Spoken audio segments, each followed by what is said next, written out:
नाताळ आणि नववर्षाच्या पूर्वसंध्येला गोवेकरांसाठी एक आनंदाची बातमी आहे। गोवेकरांसाठी आता जुवारीचा नवा पूल सेवेत दाखल होतोय। गोव्यात मोठ्या प्रमाणात पर्यटक येत असतात, त्यामुळे वाहतुकीची प्रचंड कोंडी होत असते। त्यामुळेच नव्या जुवारी पुलाचा एक मार्ग नाताळपूर्वी खुला करण्यासाठी प्रयत्न सुरू झाले आहेत। गोव्यात वाहतूक कोंडीची मोठ्या प्रमाणात समस्या आहे। जुन्या जुवारी पुलाच्या दोन्ही बाजूंनी होणाऱ्या वाहतुकीच्या कोंडीला वाहन चालकांना सामोरं जावं लागतं। तसंच नाताळ आणि नववर्षाच्या पूर्वसंध्येला गोव्यात मोठ्या प्रमाणात पर्यटक येण्याचं अपेक्षित आहे। काही दिवसांपूर्वी सार्वजनिक बांधकाम मंत्री निलेश काब्राल यांनी नवीन जुवारी पुलाची पाहणी केली होती।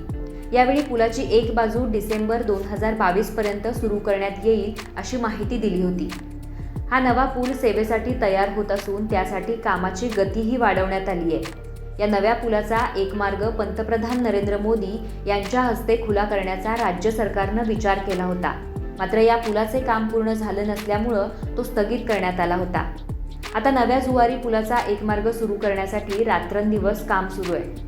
नव्या जुवारी पुलाचा एक मार्ग खुला झाल्यास तो पणजीत येणाऱ्या वाहनांसाठी असणार आहे, तर जुना जुवारी पूल हा वास्को आणि मडगावकडे जाणाऱ्यांसाठी उपलब्ध असणार आहे। या पुलावरून अवजड वाहनंही जातील, मात्र नव्या पुलावरून या वाहनांना जाण्यास सध्या तात्पुरती बंदी ठेवण्याचा विचार संबंधित अधिकाऱ्यांकडून सुरू आहे।